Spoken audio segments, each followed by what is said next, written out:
नमस्कार दोस्तों, आपका स्वागत है आपके अपने YouTube चैनल अद्भुत ज्ञान गंगा पर। हमारा आज का विषय है भगवान से मिलने का रहस्य।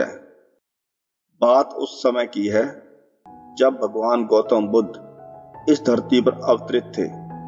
एक आदमी जिसके पास धन दौलत की कोई कमी नहीं थी, जीवन बिताने के लिए एक चरित्रवान पत्नी और राम लक्ष्मण जैसे 2 बच्चे भी थे। उसके पास हर तरह की सुख सुविधा थी।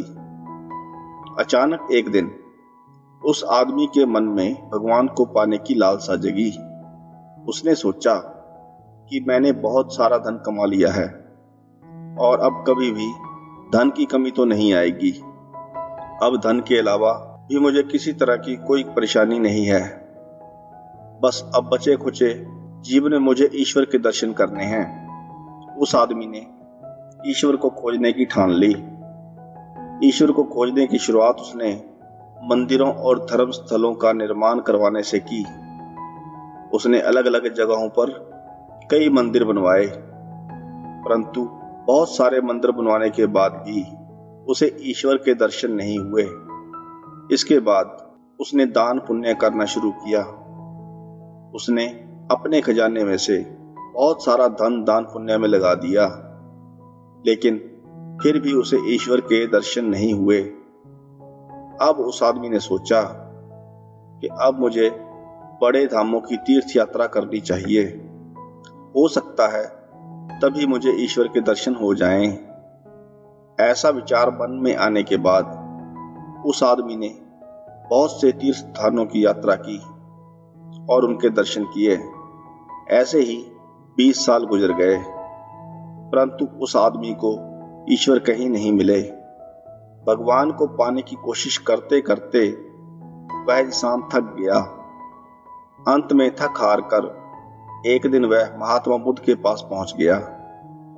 उसने महात्मा बुद्ध से कहा कि हे बुद्ध, मैं 20 साल से ईश्वर को खोज रहा हूं, लेकिन मुझे कहीं भी ईश्वर नहीं मिले। क्या आप मुझे ईश्वर को पाने का कोई मार्ग दिखा सकते हैं? उस आदमी की बातें सुनकर महात्मा बुद्ध उससे पूछने लगे कि ईश्वर को खोजना कोई बड़ी बात नहीं है, वह तो बड़ी आसानी से मिल जाते हैं। अच्छा, तुम यह बताओ कि ईश्वर को खोजने के लिए तुमने क्या क्या किया और तुमने ईश्वर को कहां कहां खोजा? वह आदमी महात्मा बुद्ध को सारी बात बताता है कि मैंने बहुत सारे मंदिरों और धर्म स्थलों का निर्माण करवाया, बहुत सा दान पुण्य भी किया, कई सारे तीर्थ स्थलों के दर्शन भी किए। इस तरह मैंने अपनी तरफ से हर तरह के प्रयत्न किए, फिर भी मुझे ईश्वर के दर्शन नहीं हुए। महात्मा बुद्ध उसकी बातें सुनकर हंस पड़े और कहा, ठीक है, तुम्हें ईश्वर के दर्शन करने हैं ना, तुम शाम के वक्त मेरे पास आ जाना, तुम्हें ईश्वर मिल जाएंगे। वह आदमी आश्चर्य से भरकर वहां से चला गया। वह सोच रहा था कि बुद्ध मुझे कैसे ईश्वर के दर्शन करा सकते हैं। फिर कुछ देर बाद संध्या होने को आई। महात्मा बुद्ध संध्या होने से पहले कुछ ढूंढ रहे थे। उनके शिष्य ने आकर पूछा, हे बुद्ध, आप क्या ढूंढ रहे हैं? महात्मा बुद्ध ने कहा कि मेरे पास एक कीमती मोती था, परंतु वह कीमती मोती खो गया है, उसे ही ढूंढ रहा हूं। महात्मा बुद्ध की बात सुनकर उनके शिष्य भी मोती को ढूंढने के लिए लग गए। सभी मोती को ढूंढ ही रहे थे कि इतने में वह आदमी भी वहां पहुंच गया। उसने देखा कुटिया के बाहर महात्मा बुद्ध और उनके शिष्य कुछ ढूंढ रहे हैं। उस आदमी ने बुद्ध के पास जाकर पूछा कि हे बुद्ध, आप क्या ढूंढ रहे हैं?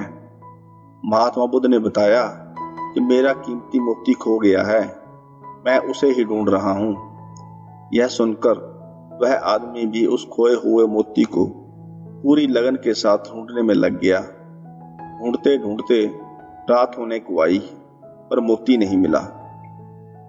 वह आदमी परेशान हो गया।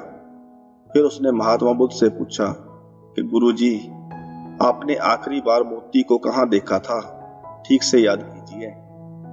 महात्मा बुद्ध सोचकर बताते हैं कि मैंने आखिरी बार वह मोती कुटिया के अंदर देखा था। यह सुनकर वह आदमी गुस्से में आ गया और महात्मा बुद्ध से कहने लगा, आप में थोड़ी सी भी अकल नहीं है बुद्ध। अगर मोती आपकी कुटिया के अंदर गुम हुआ है तो कुटिया के अंदर ही मिलेगा, ना कि कुटिया के बाहर मिलेगा। आप सब बेकार में ही इधर उधर ढूंढ रहे हैं और मुझसे भी अपने साथ ढूंढवा रहे हैं। आप अपना समय तो व्यर्थ कर ही रहे हैं और दूसरों का भी समय व्यर्थ कर रहे हैं। फिर महात्मा बुद्ध उस आदमी की तरफ देखकर मुस्कुराने लगे।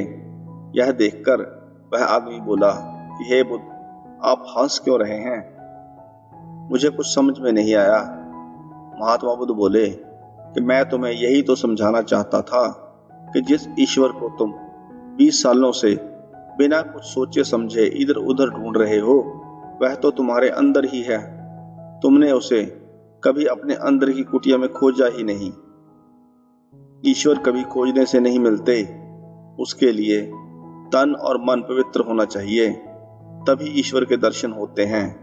अगर तुम ईश्वर के सच्चे दर्शन करना चाहते हो तो इधर उधर भटकना छोड़कर अपनी अंतरात्मा में ध्यान लगाओ। ईश्वर तुम्हें वहीं मिलेंगे। अपने अंदर के ईश्वर को तुम देख लोगे तो हर जगह, हर इंसान में तुम्हें बस ईश्वर ही दिखाई देंगे। महात्मा बुद्ध की अमृत भरी वाणी सुनकर उस आदमी को अपनी गलती का एहसास हो गया। उसने महात्मा बुद्ध के चरणों में गिरकर माफी मांगते हुए कहा कि हे बुद्ध, आप बिल्कुल सही कह रहे हैं। मैं बेकार में ही ईश्वर की खोज में इधर उधर भटक रहा था।